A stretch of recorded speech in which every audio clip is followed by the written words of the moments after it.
Ha az élet mélyebb értelmét keressük, ki kell tágítanunk önközpontú létünk szűk határait, és hinnünk kell abban, hogy fontos feladataink vannak az életben.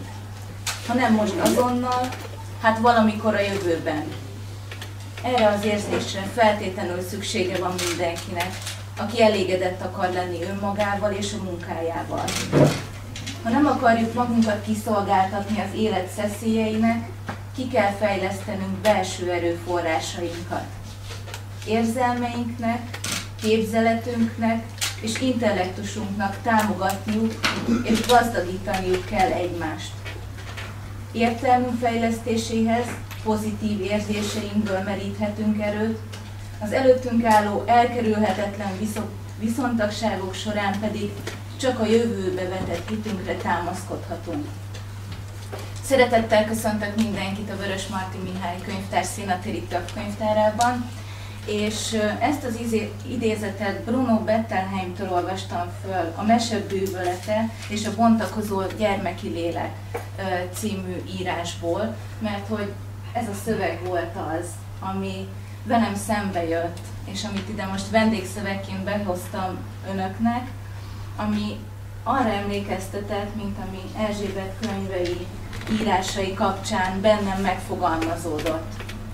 Ahogy nagyon sokan, én is a Nőklapjában találkoztam először, még egyetemista éveim elején az írásaival, és tökéletesen egyet tudok azokkal érteni, akik úgy gondolkodnak róla, mint lélekdoktorról, csodanőről, akinek nyugodt, tiszta írásai vannak, aki megbékít minket a sorsunkkal, aki meg és átsegít, aki tűpontos, akinek egyszerű emberi történetei vannak, aki mesél nekünk, aki megragadja a lelket, aki elcsendesedésre hív, és megnyugvásra sarkal minket. Kívánom önöknek, hogy érezzék jól magukat nálunk. Köszönjük, hogy eljöttél. Köszönöm a meghívást. Köszönöm szépen.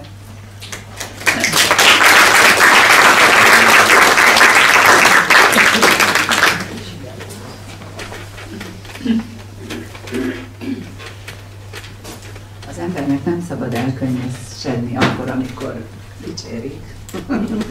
Vagy legalábbis nagyon ritkán olyan, úgy tűnik, hogy fontosakat mondanak róla. Hát köszönöm szépen, hogy eljöttek ebben a nagyon érdekes, forlucskos, forhideg időben, és ismerős arcokat látok, de nem tudok már kit hova tenni, de azt tudom, hogy sokakkal találkoztunk már. Csináljunk egy játékos próbát, amit néha szoktunk, hogy nem baj, hogy volt vagy nem volt, hogy ki volt már ilyen találkozón velem, és ki nem volt még. Jaj, de jó! Az is jó. Mert ezt mindig szoktam mondani az elején, hogy valóban vannak kedvenc történeteim, amiket röstellek elismételni, és akkor valaki többször mondták már, hogy de nem baj, hát azért jövünk, hát nem baj, mindig másként szól. Úgyhogy lehet, hogy lesznek ismerős történetek. Meg hát tudom, hogy YouTube-on, meg sokféle helyen tudják nézni, meg látják, és én ezért mindig ilyen óvatos vagyok. És ezért olyat azzal kezdem, amit nem is, se le nem írtam, se nagyon el nem meséltem még. Képzeljék el, hogy dédnagymama vagyok, de ne ezt képzeljék el. Nyáron született egy dédunoka, a legnagyobb unokámtól, aki 25 éves, és a mamája is 25 volt, én is 25 voltam, úgyhogy így most beért a dolog, és ezen az esküvőn ugye jött a másik család, a Ármin az unoka, és a Zsófi családja jött, és akiket mi nem ismertünk, és ott bemutatkoztunk egymásnak.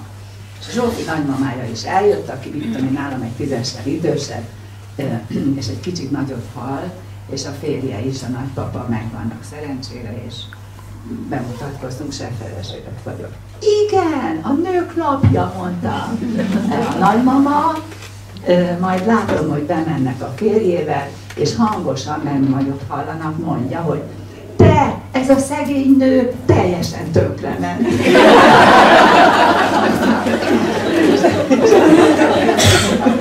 És ez azért muszáj, hogy eszembe jutott, mert tényleg a hajam a fele körülbelül, a ráncaim dupláson, lett egy kis bocakom, amit összementem 10 centig, szóval, hogy az ember változik, ami nem tragédia, csak így van. És ugye, mert az ember egy disznófülű, a lapban pedig egy jó 5-6-8-10 éves képek vannak, hol ilyen, de mind régi, és múltkor mondta valaki, hogy már a szerkesztőségtől, hogy te Sefi, nem kellene új képet csináltatni? Mondom, nem.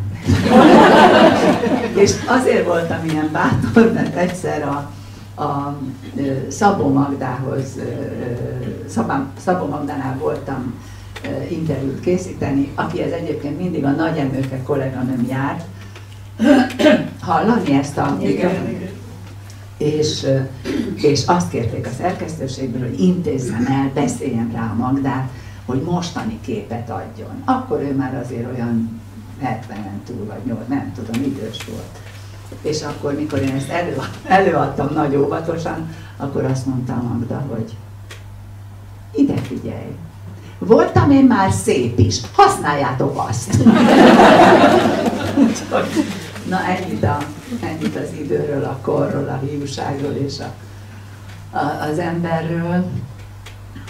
Azt a címet kérték a kedves könyvtárosok, hogy a csoda bennünk van.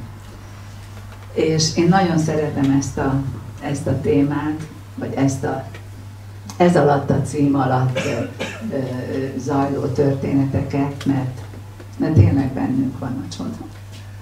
Tényleg, ahova nyúlok, vagy amit látok, mindig az derül ki, egy kicsit kell csak meg piszkálni, vagy bolygatni, vagy kinyitni valakit, és kiderül, hogy ott rejtőzik mindenféle csodaság, és mindenkiben, gyerekben, felnőttben, idősben, fiatalban, férfiben, nőben. Na, különleges alakok vagyunk, mi emberek. Egyenként mindenki.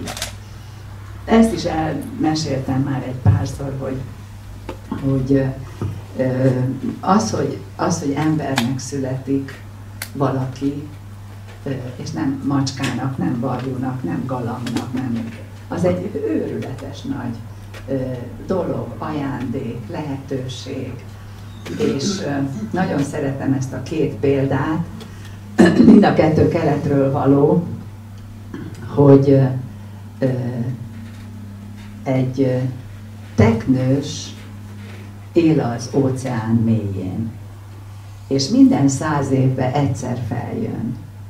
Az óceán tetején úszik egy fakarika, nem nagy, egy fakarika, egyetlen egy. 100 évben egyszer följön a teknős, és beletalál ebbe a fakarikába. Minden ember születése ekkora csoda. Nem véletlen, ekkora csoda. És ezen érdemes elmélázni időnként, mert ahhoz, hogy összejöjjenek azok a kis sejtek, az a pillanat, amikor nem tudni, hogy előtte-utána milyenek vagyunk, mármint a férfi és a nő. De akkor ott valami szent dolog történik, a teremtés, a bármi, és egyszer csak ott lesz és megfogan egy ember, és elkezd nőni, és leszünk mi. És úgy most öreg fejjel lett nem csak a dédunokám, hanem 3 hónappal ezelőtt lett egy 8. unoka, úgy nem a szám az érdekes, csak hogy ott van megint egy kicsi baba. És most látom, és azért érdekes, hogy idős fejjel látom, mert hát ezerszer izgalmasabb, meg mélyebb, ami úgy lecseng bennem, amikor nézem, hogy a lányom szoktatja ezt a kisbabát, és úgy végig gondolok, hogy az a répatorta, amit megsütök, most már a 16. vagy hányadik, mert hogy az a nagy ajándék, és azt nagyon szereti. Abból lesz, most nem is kezdem el ezt abból lesz tejecske, a tejecskéből most már a 3 kilósból egy 7 kilós kisgyerek, de nem csak a kilók, hanem ami ott zajlik közben, hogy érik ez az apuka apává, szóval valami egészen csodálatos. Úgyhogy tényleg ilyenek vagyunk, csak ezt az ember, mivel sokan vagyunk, a szoktatás az 8-szor van egy nap, vagy 6-szor, vagy most már csak nem tudom én hányszor, így megszokjuk, hát nem így van az. Szóval minden ilyen alkalom van, ami szakrális, érdekes, különös dolog. Az egyik unokám, és ez már megint, vagy ez igen, csodát akartam mondani, az egyik unokám minden héten jön hozzánk ebédelni, és ez egy 13 éves, 7-es gyerek, olvasó ember, rengeteget olvas, és nagy tüskevel, és téliberek, rajongók vagyunk, fecskék és fruskák, de most már mindenféle más irodalom is elérte, és mindig elmondja, hogy ebéd után, vagy mit tudom én, a kalandjainkat, ő is, meg én is. És múltkor azt mondja, hogy nagymama, képzeld el, ezt a történetet ma reggel írtam meg, majd a második számba lehet olvasni. Csak míg írtam, beszélgettünk épp Andreával, hogy rengeteget kellett belőle húzni, és míg írtam, ez jutott az eszembe, hogy tényleg milyenek ezek a gyerekek. Na, nagymama, képzeld el, bringáztunk a haverjaimmal 4-en az utcán, össze-vissza délután, és észrevettünk egy fekete kutyát.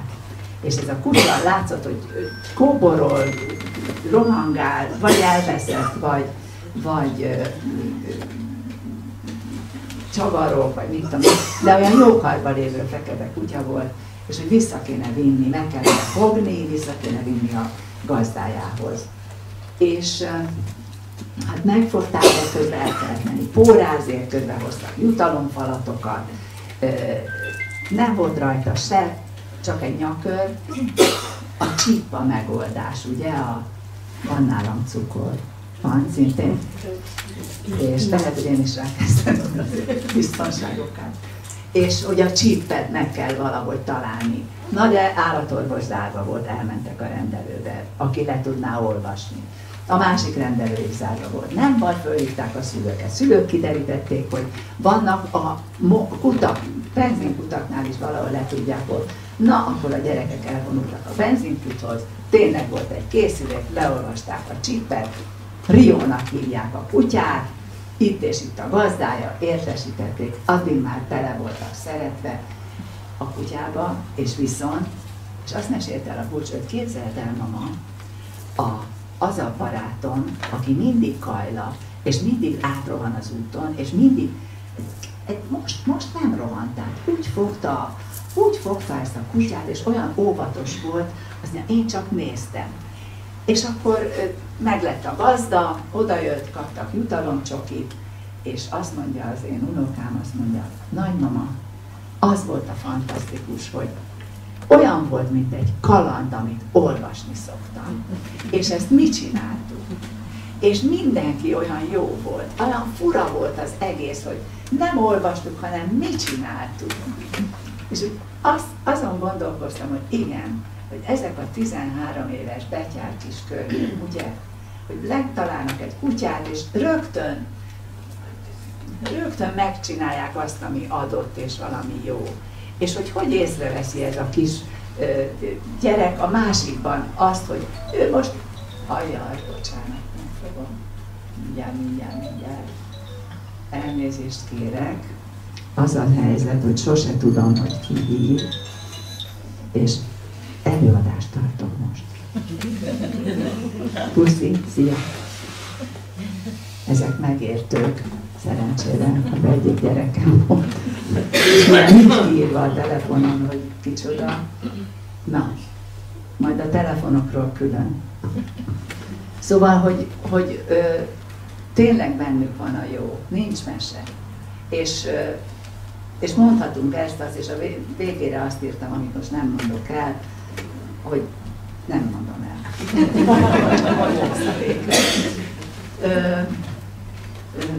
Vagy a vonaton. A vonat az, ezt is szoktam mondani, az egy adott hely, adott idő, adott emberek. Nem lehet válogatni. Vagy átmehetek egy másik vagonba, vagy előre mehetek, vagy vissza, de az és ez is egy olyan helyzet, ahol szerintem a vonaton minden megtörténhet, az is, ami nem. És változatlanul nagyon szeretek vonatozni, csak most már segítséget kérek, hogy jöjjenek elém. És egy alkalommal Debrecenbe mentem, és olyan hideg volt, hogy a vonatok, de egész Európa lefagyott, és tulajdonképpen 5-6 órás késések voltak, nagyon nagy késések. Debrecenbe mentem, ez jó pár éve volt már, és korán oda mentem a Nyugatiba, még délelőtt kerestem helyet, volt, meleg volt az egész vonatban, olyan békés, nyugodt, ráérős, hát mondom, délelőttről délutánra csak odaérek, és hát az ember azért megpróbálja a lehetőségeken belül kiválasztani, hogy ki mellé ül, ha már. Egy 4-es ülés volt, üres helyek nem voltak, vagy volt üres hely, csak mindig ült valaki. És én nagyon szeretem a szélfújta embereket, napbarnított szélfújta embereket, akik olyan természet gyermekei, halász, vadász, madarász, gazdász, szőlész, mit tudom én, és ott ült egy olyan idősebb, hát nem úr és nem bácsi, egy gazdaember, vele szemben egy fiatalabb 40-es férfi, és ott volt még 2 hely. Mondom, bocsánat, lesz szabad? Persze, tessék, leültem. És hát alig indult el a vonat. Késéssel, lassan ment, szóval lehetett érezni, hogy mi lesz majd, mi vár ránk. És akkor egyszer csak megszólalt a mellettem lévő ez a gazdaember, azt mondta, hogy Sanyikám, van még abból az anya tejből? Azt mondja Sanyi, hát megnézem, Pista bácsi. Fölállt, levette egy harisnyába húzott jókora kutykost, megrázta, és azt mondta, van még.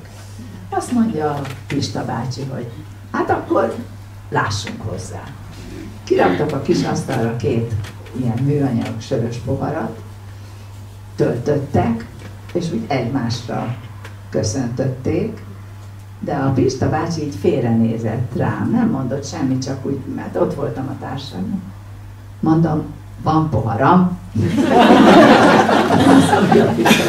Akkor vegye elő gyorsan.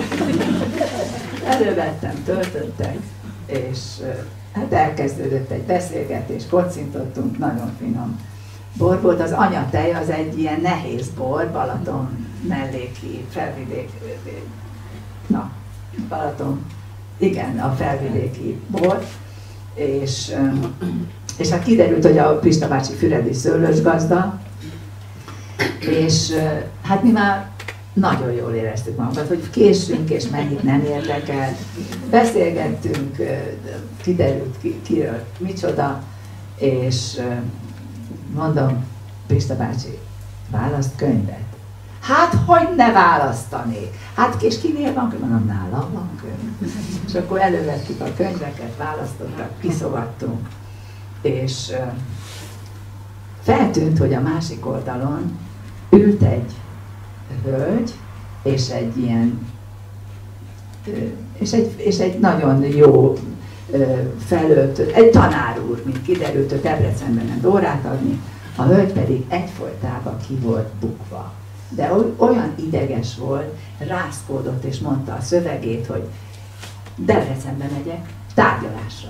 Tessék, az 5. tárgyalás. El fogják napolni. Mit képzel a MÁV? Na ez Magyarország, ez borzalom. Hát hogy képzelik, hogy ez ilyen késéssel mennek? És akkor mondta valaki, hogy de hát az egész Európa le van fagy. Nem érdekel Európa, én itt akarok, vissza se adják a jegyemet, se a mindent. És mondta. Pista bácsi rám néz, azt mondja, Erzsike, megnyugtassuk őt is egy kicsit. És akkor mondta, hogy azt mondjam, egy pohárkával kocsmát csinálnak a vagonból. Szóval nem lehetett vele semmit kezdeni. És akkor szóval a Pista bácsi már tényleg jó kedvünk volt, és azt mondja, aki esetleg ideges, vagy megnyugodna, fáradjon ide hozzá. És volt, aki jött, és volt egy ilyen kis bögrével, de azt éreztem, hogy van, aki menthetetlen. Szóval nem lehet, és ez valószínűleg is nem kellene se megítélni, se haragudni rá. Hát szerencsé, ez az ő sara, ez az ő baja. Egyszer Ajkáról utaztam, emlékszem, hazafelé. Hogy is volt, mindegy is, Ajkáról utaztam, és 4-es kupéba ültem, és 2 barátnő beszélgetett. Én itt ültem, bent az ablak mellett pedig egy olyan nagyon, hát az egy néni volt, fekete kendős, fekete szoknyás, ilyen 2 táskával, olyan volt, mint egy mesebeli anyóka. Ő ott ült csöndbe, hallgattuk kényszeredetten ezt nem is a 2 barátnőt, mert az egyik csak hallgatott. A másik az egyfolytában mondta, hogy őt az élet hogy veri, üti, vágja, és mindig a rövidebbet húzza. És mondta, hogy hát ez borzasztó. Én nekem sem mindenütt, ha ide megyek, ott van, ha oda megyek, ott a hivatalba kiszúrnak velem. Ez az egész borzasztó. Hogy lehet így élni? Hát így nem lehet élni. Hát ez elképesztő. És tudod, és mondta, rázkodott. Szegény barátnő levegőt se tudott venni, válaszolni, végképp nem. Ekkor a néni elővett egy almát. Elkezdte pucolni az almát egy kis bicskával, hámozni. Meghámozta, 4-be vágta, és falatozta. És akkor, amikor ez a hölgy egyszer csak levegőt vett, akkor azt mondta, hogy hát így járunk, drágám, hogyha nem halunk meg időben. és olyan kis, na hát aztán nem hagyta abba, folytatta. De nem is ez az érdekes, csak hogy vannak helyzetek, amikor az ember ilyen kis blödli igazságokat hall, és azt mondja, hogy hát van, akit nem tudsz megmenteni, van, aki meg boldog úgy, ahogy van.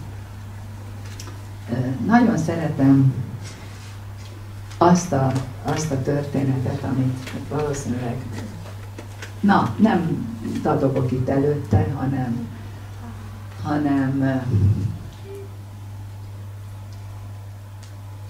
nyár volt, augusztus, a szomszédban megérett a füge, és mindig szoktunk kapni egy kosár fügét.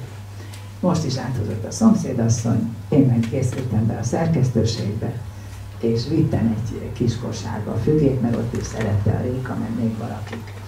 És felszállok a hévre, nyugalom volt, ezt is el szoktam mesélni, ritkán van az emberrel, amikor 4 gyerek van otthon, és megy az élet, és hol ezt kell csinálni, hol azt kell csinálni. Most minden rendben volt. Főztem 2 napra, emlékszem, a férjemmel rendben voltunk, a gyerekek intézték a dolgukat, leadtam az összes anyagomat, szóval nyugi volt, és ilyen békés állapotban felszállok, és majdnem üres volt a hév. Sütött a nap, jó hangulat volt. Szóval kerek volt a világ. Ez tart általában 5 percig. Most is tényleg erre gondoltam, nem olyan régen, megint olyan kerek volt minden. A kisbaba jól van, adja minden. És akkor egyszer csak fölhív valaki és mond valamit. Mondom, jaj Istenem, jaj Istenem. Na, de hát így élünk. Szóval, hogy felszállok a hévre, és egyszer csak, ahogy ott hezitálok, hogy üljek le, ne üljek le, menjek lejjebb, ne üljek, nem, kevesen voltak, egyszer csak megszólal valaki ott a kocsi belsejében, hogy hát itt van a leskelődő. Hát annál megint leskelődik. Hát jöjjön már közelebb, hát minden írását elolvasom. Hát először én olvasom el, aztán meg az élettársam. Hát mit szól hozzá? Mondom, akkor már van 2 olvasó. És akkor megyek közelebb, és látom egy ilyen, hát hányaveti tartással, üleg, fiatal ember így elnyúlva a hév, ülésén, keze hátul, lába szét, nagyon kedvesen mosolyog, egy fiatal cigány fiatalember volt, és mondja, hogy hát jöjjön már közelebb, na, hát tegye már le ide mellék a kis fenekét. És közelebb mentem, nekem, hogy mondjam, én olyan vagyok ilyenkor, mint a katonaló a trombitával, mert akkor hát oda kell menni. Hát, igen ám, de volt ott a másik ülésen, a másik oldalon, itt voltak ők, egy részek haverját ott támogattam mindig. A másik oldalon pedig ült egy olyan nagyon rendben lévő 50-es hölgy, zsabos blúz, jó kis zakó, csinos táska, szimpatikus volt, vörös haja volt, emlékszem, és ő ezt az egészet nem bírta. Se ezt a jelenetet, és tudom, hogy így nézelődött, és azt vártam, hogy el fog onnan menni, de nem ment el szerencsére. A fiú megmondta tovább, hogy azt mondja, hát olyan okos asszony maga. Hát akkor mondja már meg, mit gondol, hány éves vagyok én? Nem mondom, 25. Hát pont eltaláltam! Hát pont 25 vagyok. Na és mit gondol? Nagyon helyes arcú fiú volt egyébként, ilyen meleg-barna szeme. És úgy volt szemtelen, hogy nekem nem volt bántó. Azt mondja, hát és akkor mit gondol, az élettársam hány éves? Hát mondom, 55. Hát honnan tudtam? Hát ehhez mit szól? Hát mondom, mindenben jártak. Na és akkor mondta, hogy hát tegyem már le a fenekét, letettem, de oda a hölgyhöz ültem. És akkor azt mondja ez a fiú, hogy hát azt mondja meg én nekem, hát melyik a legszebb vers a világon? Én kötni nyelni nem tudtam, megmondom őszintén erre a kérdésre, de annyira, hogy nem hogy vers, egy költő nem jutott az eszembe. Se Arany, se Pete, senki. József, senki. És végre, szerencsére egy könyv címlap ugrott elém, A nagyon fáj. És mondom neki, hogy a nagyon fáj. A fiú. Hát tudtam, hogy József Attilát fog mondani. Hát de nem az a legszebb verse. És akkor átváltott irodalmi magyarra, és elmondta ezt a verset, csak az elejét. E világon, ha ütsz tanyát, 7-szer szüljön meg az anyád, egyszer szüljön égő házban, egyszer jeges áradásban, egyszer bolondok házában, egyszer hajló szép búzában, egyszer kongó kolostorban, egyszer disznók közt az olban. Fölsír a 6, de mire mégy a 7, te magad légy. Úgy mondta ezt a verset. A torkom nem nagyon tudtam nyelni, és észrevettem, hogy a hölgy ott sréjen velem szembe, így egyenesen előre néz, nem néz sem erre, és csorognak a könyvei. És amikor befejezte, ez egy elég hosszú József Attila vers, és amikor befejezte, akkor azt mondta, hogy hát ez a legszebb vers a világon, hát nincs igazam. És akkor én azt éreztem, hogy én most oda megyek, megölelem, és azt mondom neki, hogy kicsoda maga, honnan jött, hol az az élettárs, hol laknak, ki tanított, ki a tanára. De hát nem mondtam semmit, hanem odaraktam a fügét, és mondtam, kér fügét. Azt mondja, fügét? Hát együnk fügét. És akkor vett fügét, és az Árpád-hídnál leszálltak. És hát nem volt vége a történet, mert ott voltunk a völgyben. Ott maradtunk. És akkor ő a Margit-hídnál szállt le, nem beszéltünk, fölállt, így megállt úgy mellettem, és akkor annyit mondott csak, hogy Istenem, de jó volt. És akkor leszállt. Akkor én sírdogáltam magamban. És úgy azt gondoltam, hogy mi is történt. Szóval, hogy tényleg a héven, szerda délelőtt, hogy van ez? Hogy tényleg csodák történnek. Még akkor sem, hogy nem ekkorát szól. De hát a hölgy is csoda volt valahol. Szóval, hogy ilyenkor én azt érzem, hogy nincs semmi baj. Nincs semmi baj. Jó, hogy ott van az ember. Nagy szerencse. Nagy ajándék. Mint ahogy az is ajándék volt, amikor én most megkérem, hogy nyissa nekem ki legyen, drága, mert beletörik mindig a bicska. Nagyon köszönöm. Vigyázz. Ó, vigyázz. De kinyílt. Nagyon szépen köszönöm. Köszönöm szépen. Köszönöm szépen.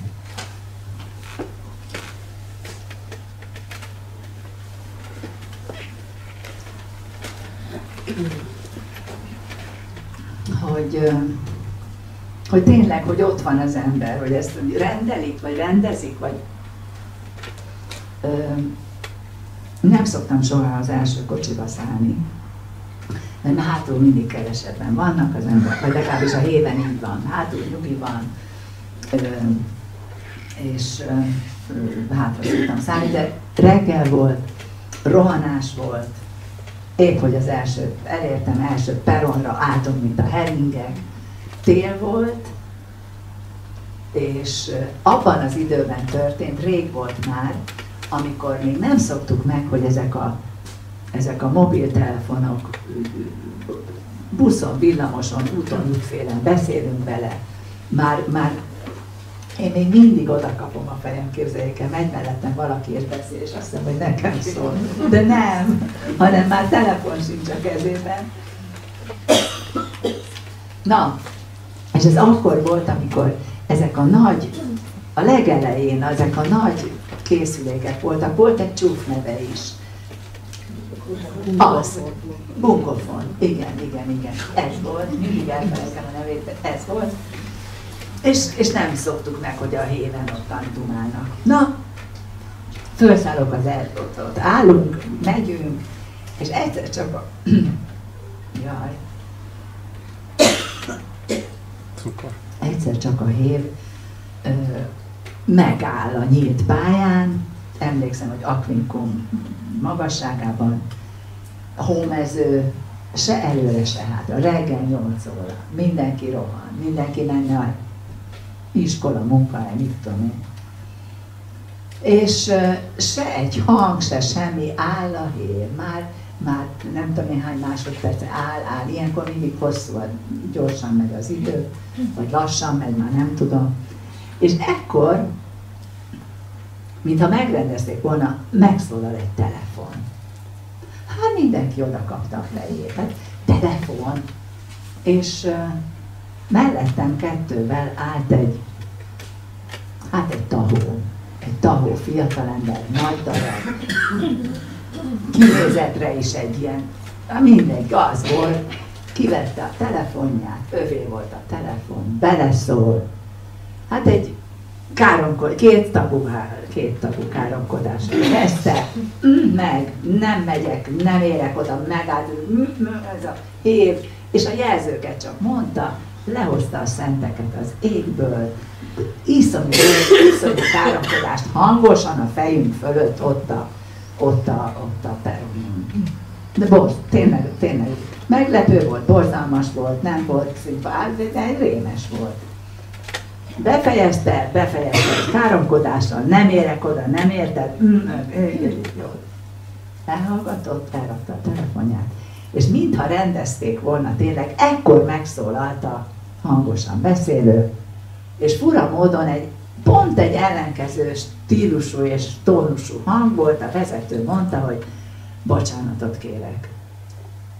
Vezetékszakadás. 25 perc. Meg fognak lincselni, ne haragudjanak, nem tudunk mit tenni, nekiálltunk, csináljuk, de hát legalább 20-25 perc. És mivel nyílt pályán vagyunk, nem tudom kinyitni az ajtókat, de nagyon helyes pasas volt, még humora is volt, és viseljenek el, szóval jó volt hallani. Na, befejezte, és megint, mintha rendeznék onnan föntről, a 4-es ülésről egy 80 fölötti, az a fajta idős hölgy szólalt meg, aki az a fickándozó fajta. Vékony, kicsi, gyors, intézi ezt, azt csinál, vékony hangja van, és mint az iskolában, így kinyúlt a kezével, és mondta, hogy kedves jó fiatalember, azzal a telefonnal, segítsen már nekem. Az unokákra megyek vigyázni, és még sose késtem. Én és a késés nem késtem még. Mondom, hogy kellene nekik szólni.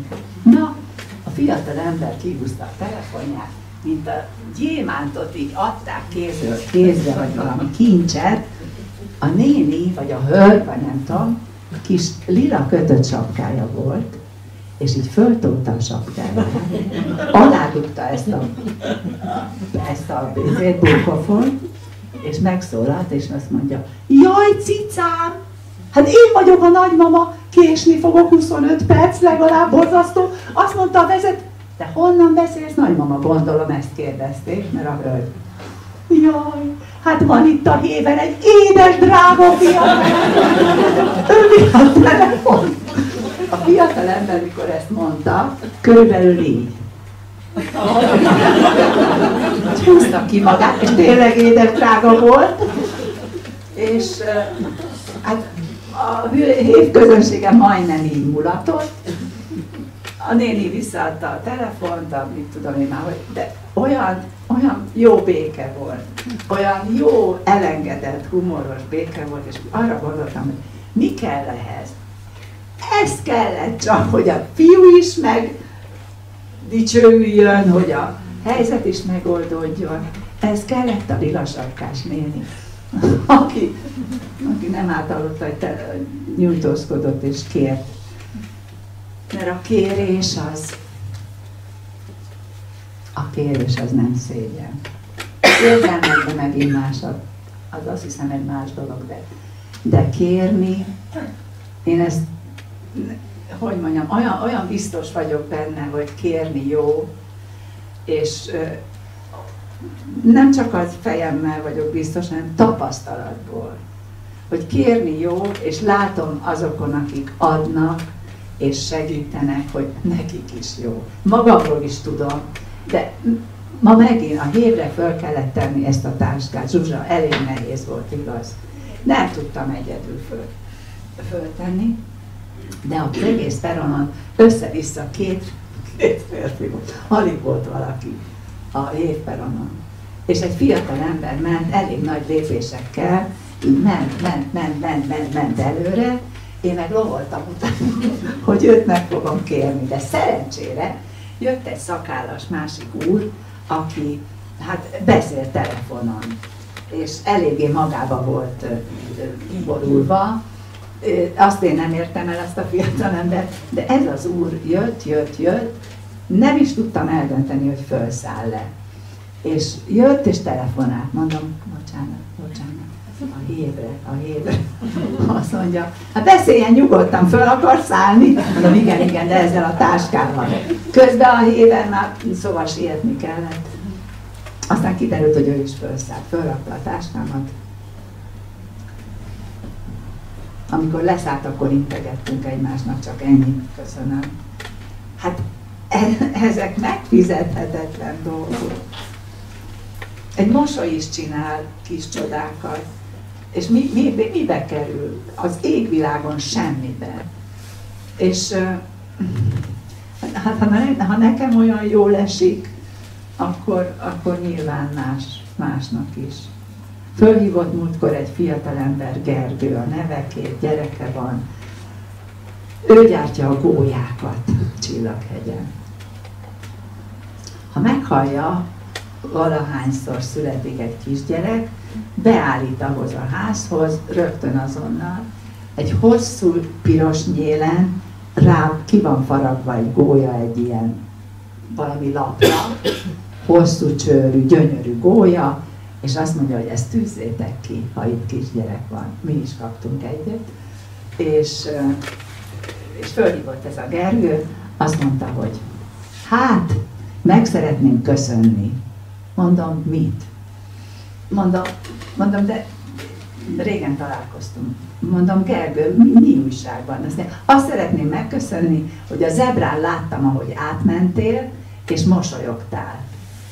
Mondom, igen? Azt mondja, igen. És olyan jó volt látni. Én tényleg mosolygok általában, mert jól esik. Meg az esik jól, hogy kifelé az ember nem csinálhat. Úgy érzem, hogy nem jó, hogyha komor vagyok, dühös vagyok, még hogyha nem is vagyok jó paszba, azt sem szeretem kifelé megmutatni. Van egy nagyon kedves ima, egy nagyon vagány, csak jusson eszembe, egy nagyon vagány szent 15.-16. század, azt hiszem Teréz. Igen. Jaj, melyik Teréz? Nem tudom, bocsánat, mindegy, az imának ez a mondata, ami tetszik nekem nagyon, hogy azt mondja, hogy Uram, hadd legyek mindig készséges és vidám, hogy a közelemben az emberek megérezzék a te jelenlétedet. És ez a hadd legyek mindig készséges és vidám, ez egy olyan jó kulcs. Na, nem ragozom tovább. Nagyon jó kérni. És múltkor egy fiatal lány utazott a villamoson, egy viszonylag nagy babakocsit emelt föl a villamosra. Már a héven is láttam, ahogy mindent egyedül csinált. Egy nagyon stram lány volt egyébként, fiatal kismama, vitte ezt a pici baba lehetett, mert teljesen be volt takarva. És 3-szor láttam, amikor szóltak neki, hogy segíthetek. Az egyik 2 fiatalember volt, mert nagy volt az a babakocsi. Ez a lány így megfogta, és ment föl vele a lépcsőn. De a villamosnál, a hévnél is megkérdezték, a villamosnál is megkérdezték, és amikor leszállt akkor is. És azt mondta, nem kedvesen, komor arccal, hogy köszönöm, nem. Mondom, ja Istenem, még akkor is kellene mondani, hogy segítsenek, ha bírja egyedül. Na, szóval, hogy ezek szinte életfeladatok, de nem feladatok, mert közben jobban érzi magát az ember tőle. Ezt érzem.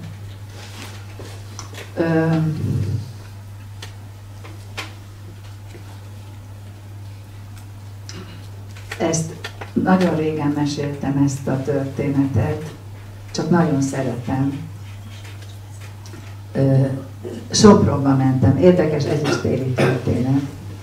Sopronba mentem egy alkalommal, januárban, mert egy színész, akit én nem ismertem, soha nem találkoztunk, egy nem annyira ismert színész, Dóczy Péternek hívják, sokszor felhívott az év folyamán, hogy nézem meg egy előadását. Mert hogy gondolom azért, hogy írjak róla majd egyszer, vagy nem tudom micsoda, de az volt a lényeg, hogy menjek el és nézzem meg. És nem tudtam, ekkor sem tudtam, és akkor egyszer csak mondta, hogy Sopronban lesz előadása január 3-án, és nem tudnék esetleg. És mondtam, hogy jó, és végig gondoltam, január 3. Már vége van a karácsonynak, a szilveszter is lement, van még ételmaradék otthon, nem kell főznöm, Sopron messze van, bocsánat, végre nagy regényt olvashatok, 3 óra oda, 3 óra vissza, nagyszerű, jó. És akkor foglaltam helyet a Pannonia szállóban, felszálltam a vonatra, és a Tolsztojnak, az Anna Karenina könyvét vittem magammal. Tél volt, fekete karácsonyunk volt, nem volt hó akkor abban az évben, és ment a vonat, én már hamar bele temetkeztem a könyvbe, és hát az ember hamar, amit ismer is, meg már újraolvas, az másképp szól, és hát föl sem néztem, Tatabányára néztem föl először, és azt látom az ablakon kinézve, hogy zuhog a hó, de hogy nem kicsit pilinckázik, vagy pilinckézik, hanem fehér fal volt. Mondom, Uramisten, Oroszország, vonat, tényleg ott vagyok. És a hó csak esett egész úton végig. Megérkeztem Sopronba, hát Vádli, majdnem térdig érő hó volt a vágányok között, és ott áll a peronon egy magas, olyan krúdis, fésült fekete hajú fiatalember, hosszú kabátban, ilyen világos sál volt rajta, mondom. Maga Vronszky áll a peronon. Ó, mondtam. Hát ott a hó is elvarázsolja az embert, engem mindig elvarázsol. Ez a nagy hó volt. És akkor ő volt Dóczy Péter, bemutatkozunk, azt mondja, jaj, de örülök, Erzsébet, megiszunk egy kávét. Hát gondoltam, te egy kávét, én egy konyakot vagyok. És akkor nem tudom, hogy mi volt és hogy volt velem, de ültünk kávézni, én megittam egy dupla konyakot, és ő elment próbára, mondom, na, akkor én meg neki a városnak. És még 3-a volt január, az összes karácsonyi fény égett. A füzérek, olyan volt, mint egy meseváros, behavazva, fényekkel, sötét volt már. Hát ez hogy a konyak-e, vagy az Anna Karenina, vagy nem tudom micsoda. Én azt határoztam el magamban, hogy én nem megyek a Pannonia szállóba, azt tudjuk. A Pannonia szálló egy ilyen lepukkant, hagymaszagú, régi, és gondoltam, nem megyek. És akkor aki jött az utcán, azt megkérdeztem, hogy bocsánat, nincs véletlenül valami szállása nekem ma éjszakára? Mondták, hogy nincsen. És akkor jött egy öreg úr, húzta az unokáját, és mondom, hogy ne haragudjon, nem tud nekem szállást. Jaj, asszonyom, azt mondta, ott a Pannonia, vagy a Turinform.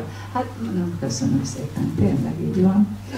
És akkor egy fiatal ember lapátolta a havat egy ilyen sarokháznál, és neki is mondom, hogy ismerős itt a házba?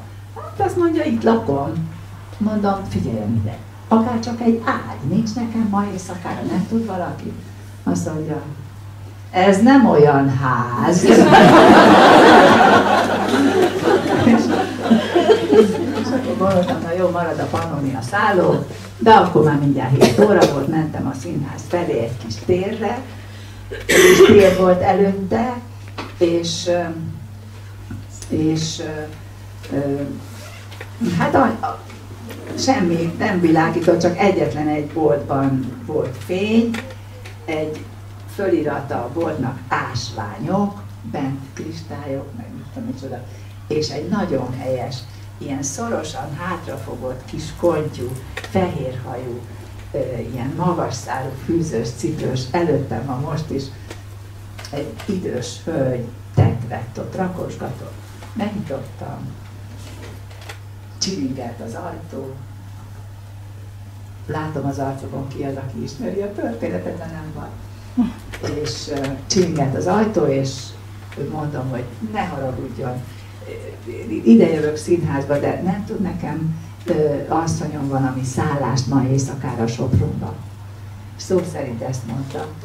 Jaj, drágám, hát én sem megyek ki Sopron-Horpácsra, mert nem járnak ilyenkor a buszok, a hó miatt.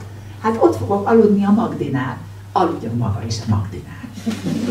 Mondom, hát de a Magdi nem kellene szólni, vagy nem? Ó, a Magdi szereti a meglepetéseket. És akkor Mária néninek hívták, olyan kék szeme volt, mint a májusi ég, nagyon-nagyon édes volt. Na, mondtam, hogy én színházba megyek, későn jövök, hogy legyen. Mondta, hogy nem baj, mi beszélgetünk a Magdival egész éjszaka sokszor, és azt mondom, de hova menjek? Hát akkor a Bőrész, vagy milyen utca, mit tudom én, nem tudom milyen utca, egy ilyen soproni Lővérek utca 3, igen, oda menjek, és azt mondja, akkor a színház mellett egy kis sikátoron átmegyek egy piactér, és balra, akkor majd ott meg fogom találni. Jó. Színház, nagyon jó kis darab volt, Ödön von Horváth darab, színészekkel a végén még ott pálinkáztunk egyet, meg mit tudok, elmentek Pestre. Én meg mondom, akkor megyek. Kimegyek a színház előtt, ott van Mária néni. Kis kalapkába, esernyővel, amit így összecsukva tartott. Ugyanaz a cipőcskéje, mondom, Mária néni, ebbe a hóba, hát azt mondja, drágám, rosszul adtam meg a címet. Nem 3, hanem 5. Hát mondom, de az azt nem baj, drágám, jövök Sopron. Na, karba, átmentünk a sikátoron, és kiértünk a piactérre. Az egy világított tér volt, térdig hóba, és a hóba egyetlen egy szűz vonal volt oda belehúzva, és aláírva. Nem 3, 5. Mária néni, én voltam, drágám, csak nem fogsz eltévedni. És képzeljék el, tényleg onnan minden kerítés párkányon, és az autókon ott volt, hogy Magdához erre, vagy egy míl, vagy valami. És a Mária néni nem mondták meg, mert 80-on felül volt ő is. Nem mondták meg a korukat. Elérkeztünk a nem 3-5-be, ott állt Magdi néni, aki nem volt ilyen szerint. Azt mondta, na végre, hogy hazaértetek, mondta, és akkor fölmentünk a szobába. Hát 2 beszélgettünk, és mondták a mindent. Nagyváradról jöttek, óvodába együtt jártak, óvónők lettek. Az egyik azt mondta, hogy soha nem megyek el Erdélyből. A másik azt mondta, a Magdi néni, persze. Ahogy lehet, itt hagyom ezt a Ceausescu vircsaftot. El is ment Amerikába, 2-szer férjhez is ment. És aztán elvesztették egymást valami 13 évre. És Sopronban az utcán találkoztak.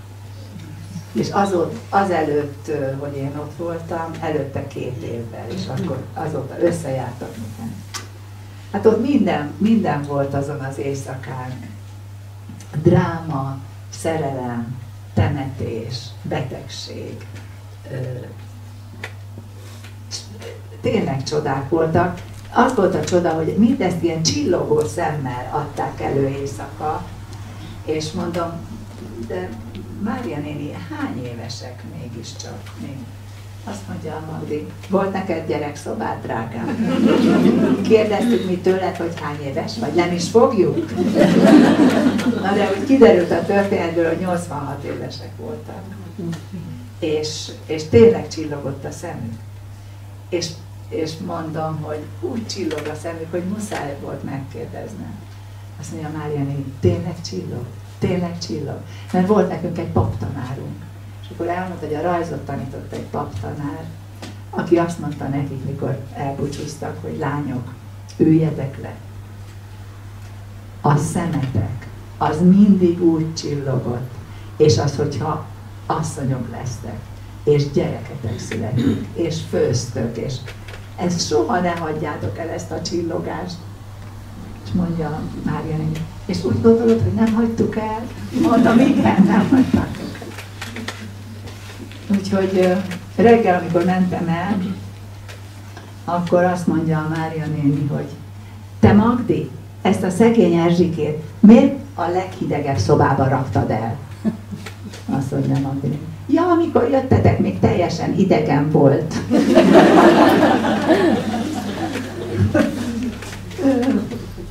És olyan érdekes, ezt nem is tudom, hogy ezt is el szoktam mondani, hogy évek múlva, 2-3-4 év múlva talán Zsirán jártam.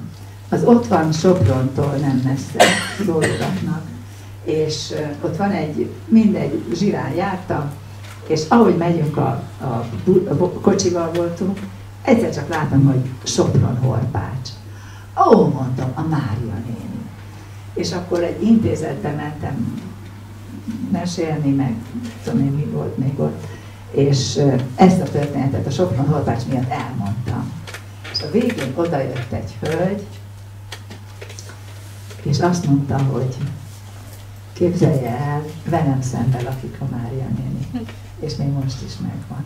És még most is csillog a szemben. Olyan jó volt. Olyan jók ezek a... Ezt gondolom én, hogy bennünk van a csoda. És hogy nincs kivétel. Egyszer úgy játszanék egy olyat, de hát ilyet nem lehet megcsinálni. Hogy így egyenként elkezdenénk sorba, és mindenkiből valahogy úgy vagy kiimádkoznám, vagy kicsiklandoznám, vagy kisimogatnám, vagy... Mert mindenkiben van. Mindenki történetében ott vannak a csodák, és még sok év múlva is, amikor az ember azt hiszi, hogy a családjának már minden történetét tudja, és a szüleinek, vagy a test, még mindig ott vannak hol titkok, hol meg el nem mondott, vagy elfelejtett, vagy nem tudom. Szóval most egy olyan élettörténetet fogok megírni a Nők Lapjában, amit egyszer egy ilyen találkozón odajött Barassa-gyarmaton, igen, egy hölgy, és mondta, hogy ideadja ezt a pár oldalt, egy 20-30 oldalt, amit az édesanyja írt. És nem kell vele semmit kezdeni, csak hogy olvassam el. Másolatban van, el is dobhatom, stb. És elolvastam, és olyan élő szöveg volt arról, hogy ők hogy éltek, hogy most lehet, hogy valamikor megpróbálom úgy összerakni, hogy ez másnak is mondjon valamit. Úgyhogy kértem fényképeket tőlük. És ez derül ki, hogy minden kicsi dologban kiforogja az élet azt, hogy ott valami nem mindennapi van. Még akkor is, ha mindennapi. Mert ezek mindennapi dolgok. Hát ott van mindig a kutya elásva szokták mondani, mert az ördög ott van a kis dolgokban. Meg az angyal is.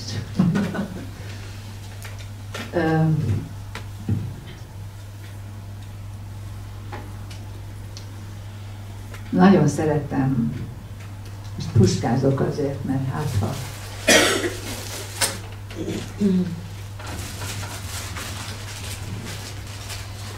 tényleg az az igazság, hogy nagyon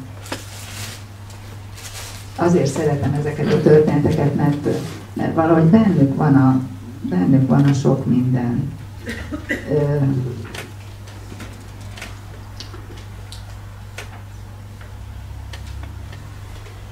Tegnap ott voltak nálunk. Ott volt nálunk, hát most már egyedül vagyok sajnos, 2 házas pár. És ez a két házas párnak a férfi tagja, 18 éves korom óta ismerem őket, és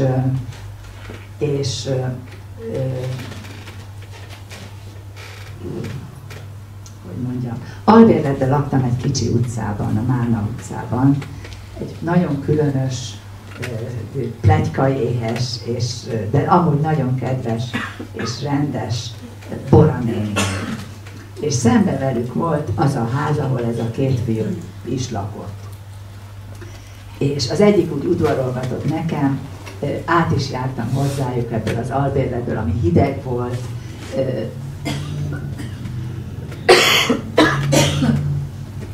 Minden hideg volt, és egy konyhából leválasztott valami, minden hideg volt ott.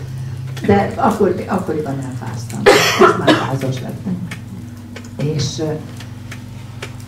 a két fiúnak az édesanyját Gréti néninek hívták, Géza bácsi volt a férje, és egy ilyen nagyon rendes, de olyan nagyon rendes polgári otthon volt.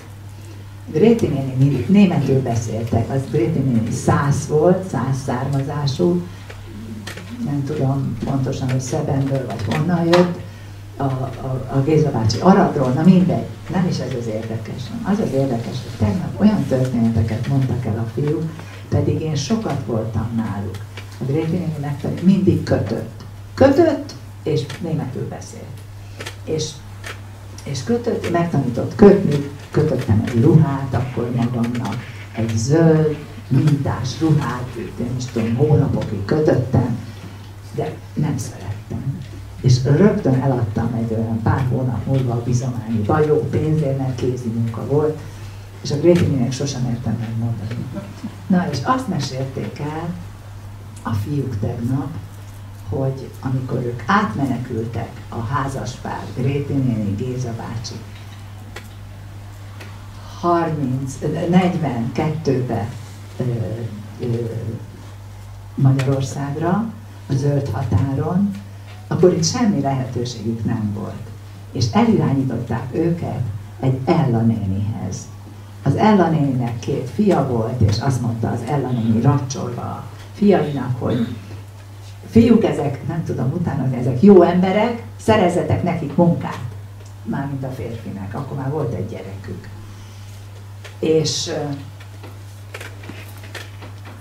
Gréti néninek világító zöld szeme és vörös haja volt. És egy ilyen mindent elintéző, mindent megoldó, de nem erőszakosan intéző hölgy volt. És azt mesélték el tegnap, hogy képzeljen el, Ella nénit bevitték a gettóba, 40-hányba, nem tudom, 4-ben nyilván.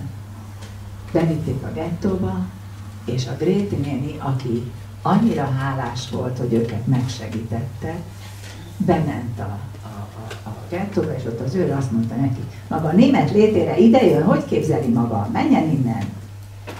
Gréti néni kifigyelte, Gréti néni, hát akkor még volt, mint tudom én, 30 éves. Kifigyelte, hogy mikor nincs ott az őr, bement, és az Ella néninek azt mondta, hogy gyere, kiviszlek innen. Azt mondta az Ella néni, hát nem lehet kimenni, hát hogy képzeled. Azt mondja, te is németül beszélsz, én is németül beszélek, szépen beszélgetünk és kimegyünk. És kimentek. És azt mondja Pauli, na ilyen volt az anyu. De ő ebből semmi nagy dolgot erre ezt nem csinál. Azt mondja, de mindennek neki tudott menni, és mindent megoldott. És a házba, amikor, mit tudom én, elvittek már, akkor az 50-es évek voltak. Jött a sötét autó, és elvittek ketten, csak a Gréti néni ment, és vitt nekik ebédet, akik ott maradtak. Szóval, és akkor mondták, hogy otthon nálunk az anyu volt a főnök, az apu vállalta, én papucs vagyok, szolgálom ezt a nagyszerű nőt, nem? Hát megérdemli. És tényleg ilyen volt, és ezeket így visszahallani tegnap, nem találkoztunk, mennyi vagyok én most, 75, ők 80, mert idősebbek, 40 éve, nem tudom, sőt. És olyan érdekes volt ezt hallani a Gréti néniről, aki kötött nekem egy mellényt, aki azt mondta, hogy sose lesz belőled újságíró, mert azok nem mondanak igazat, te meg igazat mondasz. Na hát mondom. Szóval, hogy tényleg bennünk van a csoda, ezerféle csoda.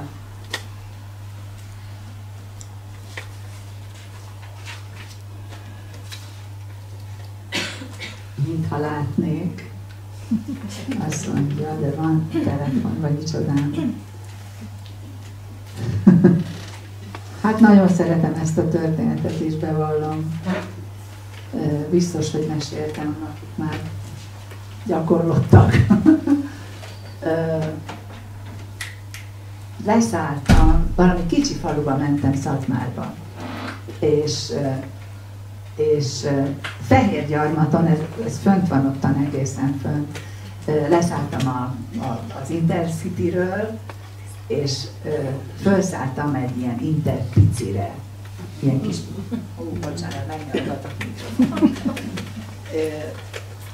egy ilyen kicsi piros vonat, tudják, ilyen.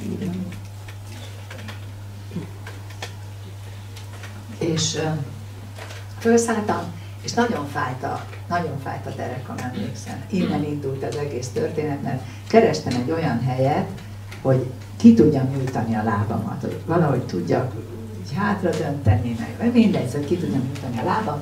És egyetlen egy négyesülést találtam, egy ilyen kicsi vonaton, hogy ott belül ült egy lány, egy diáklány, és más nem, a lábát föltette a szemben ülésre, a másik ülésre oda volt dobva a hátizsákja, és még itt is volt valami. És akkor oda mentem, és mondtam, hogy bocsánatot kérek, szabad lenne valahová leülni. És akkor így és akkor így körbe így rám nézett. Odébb rúgta a lábával a hátizsákot, és itt ezt hagyott itt, és akkor oda leültem. És rélyen vele szemben. És elkezdtem olvasni. És emlékszem, hogy a Bergmannak a Szaraband című kis könyve volt nálam, ez egy vékony kis kötet, de nagyon izgalmas emberi kapcsolatokról ír, és nagyon megrázó, engem nagyon megrázott, és amikor elértem, mit tudom én, a történetbe ide vagy oda, ami nagyon megütött, nem tudtam megállni, és elkezdtem sírni. Elkezdtem könnyezni, és folytak a könnyeim. Tudom, olvastam, zavart is, összecsuktam a könyvemet, és kinéztem az ablakon. De ahogy néztem ki, észreveszem, hogy a lány, aki eddig ott fújta rágógumit, és a lába fönt volt az ülésen, állati finoman és észrevétlenül lehúzta a lábát az ülésről, és kivette a rágógumiját. Én ettől úgy meghatottam, hogy észrevett ez a kislány rajtam, ez a flegma kislány valamit, hogy még jobban elkezdtem sírni, és maradtam úgy az ablak felé, majdnem csak zokogva, de nem túl sírtam, csak sírtam. És akkor ez a kislány még jobban összehúzódott, ezt is éreztem, és valahogy meg akartam neki köszönni a figyelmét, meg azt, hogy ő ennyire érzékeny, vagy mit tudom én micsodát. És akkor megnyugodtam, és akkor mondtam neki, mikor már ilyen béke volt, hogy ne haragudjon, hol kell leszállnom, itt vagy itt, tudom én hol. És akkor így szinte ilyen kinyílt az arca, egész más arc volt, és azt mondta, hogy majd szólok, jó? Szólok. És akkor szólt, amikor fölálltam, nem volt a hátizsákom egyáltalán nehéz, azt fölsegítette a hátizsákot, és akkor mondom, hogy nagyon köszönöm, és akkor így megállt, és azt mondta, csókolom. de ilyen ragyogó. És gondolkoztam, hogy mit csinál, ez mennyi volt, ez nem volt egy fél óra se, de hogy volt. Szóval mit csinál egy másik emberrel egy érzelem, hogy nem, hogy ezek dominálnak ott, ahol lehet. Vagy azok a kis vademberek, akiket megírtam, és megértem ezt a villamoson, ezt a történetet, hogy felszállt két ilyen 14 éves forma, kis 8. kerületi, tényleg, de azt kell mondjam, ilyen kis penészvirág kislányok, vékonyak, soványak, sápadtak, borzasztóan néztek ki, feketére a szájuk, a körmük, a mindenük fekete volt, szemük kihúzva, és borzasztóan viselkedtek, leültek egymással szembe a villamosra, olyan holdjáró cipőjük volt, akkor történt egy jó pár éve, csapkodták a combjukat, fújták a rágót, és nagyon csúnyán beszéltek, de nem volt oka sem. A villamosnak a tábláját akkor még ott lógott. Szóval nagyon-nagyon betyárok voltak, és egyszer csak felszállt egy kismama, egy fiatal asszony, inkább így mondom, egy kislánnyal. A kislány olyan 4-5 éves volt, zöld hátizsákkal, a piros pulóverébe egy sárga kacsa volt belekötve, és felszállt, és ez is mintha így rendezve lett volna. Mint akit zsinóron húznak, oda ment a két lányhoz. Megállt köztük, és azt mondta, sziasztok lányok! És a lányok azt mondja, szia! És akkor azt mondja a baloldalinak, hogy az öletbe ülök, jó? És akkor az ölébe vette. És elkezdtek játszani ilyen csip-csip csókát, meg piros pacsit, meg mit. Már nem lehetett úgy viselkedni, mint előbb, hát ott volt ez a kislány. Hát ez így, hogy hívnak? Gombóc, jaj, de helyes vagy. És akkor így ment, leszálltak, a mama is olyan helyes volt, és mondta, hogy Gombóc, köszönj el a lányoktól, mert leszállunk. Leszálltak, a lányok integettek, Gombóc, és elindult a villamos, és már a kislány nélkül. És akkor is az ütött meg, hogy az volt igazán a dráma, hogy nem volt már ott az a kislány, aki segítsen nekik. De ugyanúgy már nem tudtak viselkedni, ahogy addig, vagy előtte. És akkor is így totóztam, hogy mi történt? Tulajdonképpen mi történt itt? Hát az történt, hogy ez a kislány őket választotta. Nem engem, nem a bácsit, nem a nénit, nem oda ment, hozzájuk ment, a két kis csúnya, fekete kis penészvirághoz. Oda, őket választotta. Hát az ember, akit választ, azt valószínűleg szereti, szimpatikus, kedves neki. Ők voltak kedvesek ennek a kislánynak. Hát akkor csak az történhetett, hogy megváltotta őket ezzel a figyelemmel arra a rövid időre. Pici idő volt. Ki tudja, hogy megmarad-e nekik? Ki tudja, hogy bennük? Nem baj, de megtörtént. És én azt gondolom, hogy ha akármi kicsi dolog megtörténik velünk, az megvan. Az ott van. Vagy kezdünk vele, nem baj, az ott van. Mustó Péter egy nagyszerű, nagyon szeretem, egy jezsuita pap, aki meghalt nem olyan régen. 4 nagyon jó könyve van, és ő mondja azt, hogy ami van, annak kell lenni. És az a mi dolgunk, hogy kezdjünk vele valamit. És tudunk vele kezdeni. Most van a családunkban egy baj. És azt mondtam, hogy én most nem tudok mit mondani. Nem tudok mit mondani, csak azt érzem, hogy ennek lennie kellett, mert így alakult. Az a dolgunk, hogy valamit kitaláljunk. Csak nyugodtan lépjünk hátra 5-öt, 6-ot, 10-et, nézzünk rá, hogy mi van, és de nem lehet eltusolni, nem lehet befedni, nem lehet letagadni. Ami van, annak kell lennie. Szóval, hogy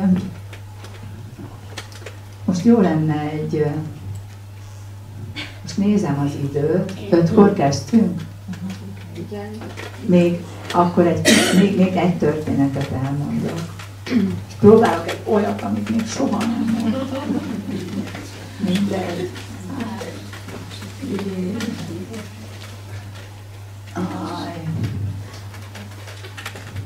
És ráadásul, tessék, és ráadásul olyat is szeretnék, ami nem drámai.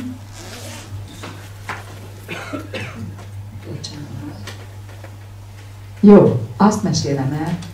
Lehet, hogy mondtam, de mindegy, nem biztos. Nem biztos. Szokták kérdezni, hogy na, 3 éve halt meg a férjem. 5 évig ápoltuk. Jó barát is volt, társ is volt, apám is volt, gyerekem is volt, testvérem is volt, szeretőm is volt, minden volt. És kérdezik, hogy most hogy van. Hát mondom, úgy van, hogy bocsánat a szóért, hogy nagyon, hogy el vagyok, de jobb volt együtt.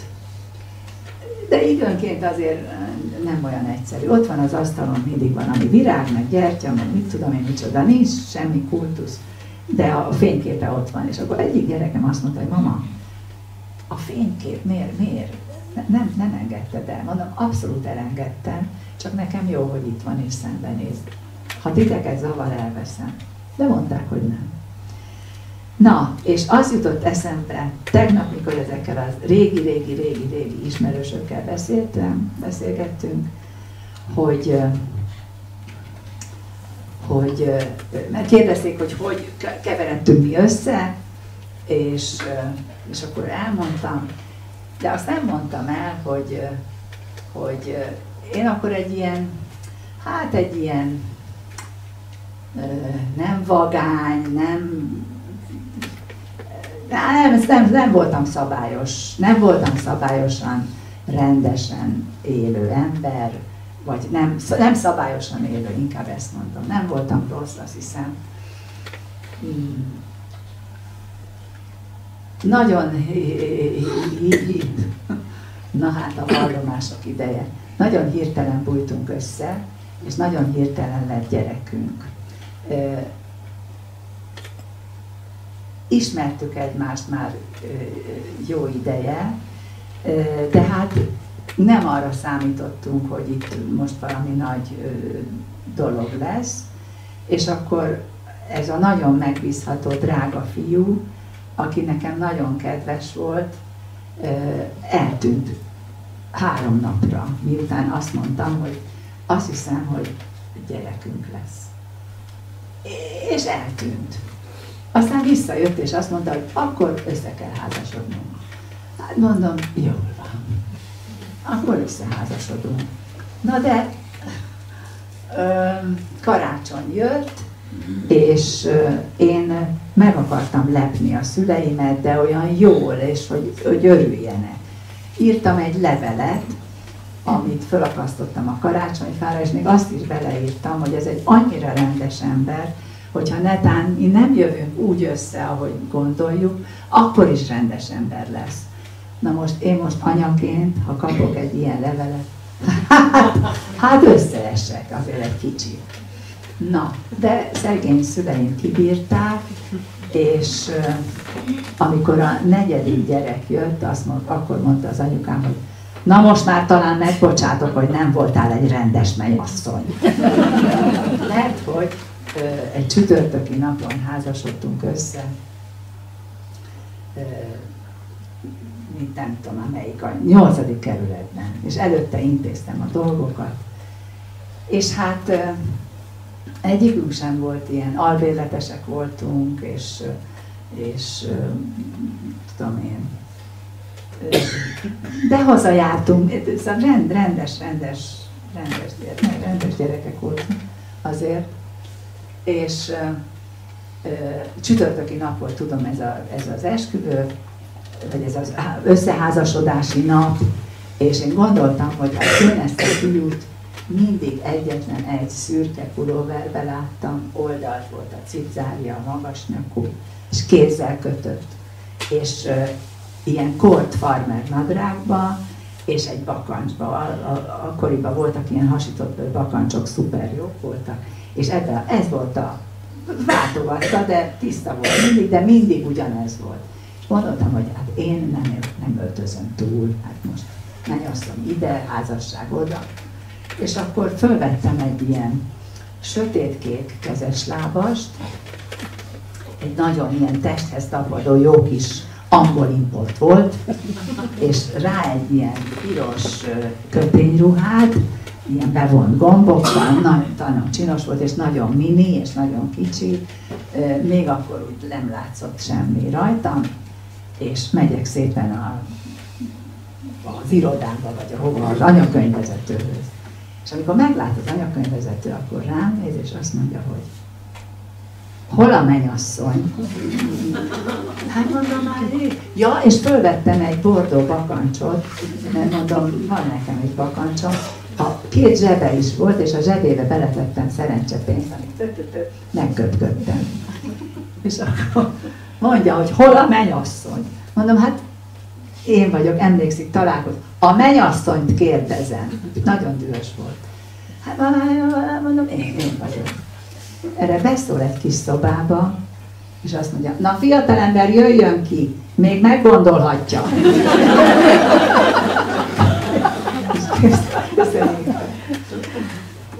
Kijött a rendőrférjem,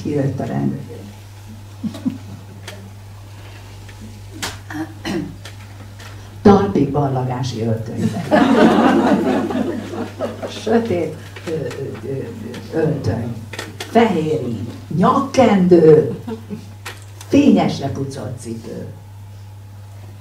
És én azt éreztem, hogy most egy akkora pofont kaptam, de egy akkorát. De azt is éreztem, hogy ez a fiú, ez olyan, aki ad arra, ami éppen történik, külsőleg, belsőleg. Nem akar megfelelni, hogy én milyen leszek. Annak a pillanatnak azt megcsinálja, ami kell. És azt se tudtam, hogy öltönye van, hogy nyakkendője van, és én nem tudtam. Azért elvett. és este, mikor mentünk azt hiszem, akkor még nem volt közös albérlet, a barátokhoz, mert ott laktunk utána, és emlékszem, hogy két rút párizsi, és 2 üveg vörösbor volt a lakomon, és a karnisról levett függöny volt a függönyön, vagy a csodába fájtlan, és valami cilindert találtak, és 2 gumikesztyűt, ami ott volt a kis fényképen, és egy krókusz, egy gyönyörű kis lila krókusz. Úgyhogy ezek voltak a rekvizitek, de a lényeg az megmaradt 49 éven át, és hát tulajdonképpen itt a vége, mert lehetne még itt mesélni sok minden, de szóval a szabálytalanság az nem mindig azt jelenti, hogy valami rossz. És azt hiszem, hogy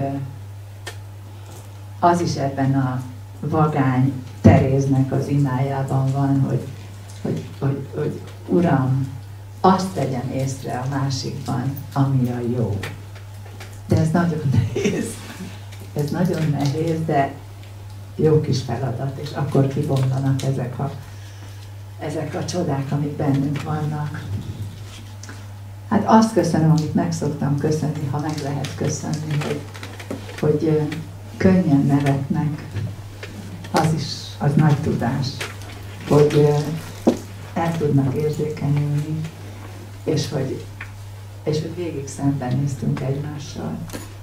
Az is nagy dolog, nagy ajándék, hogy nem kapjuk le a szemünket egymásról. Úgyhogy nagyon szépen köszönöm a mindazt, amit adtak nekem most. Köszönöm szépen.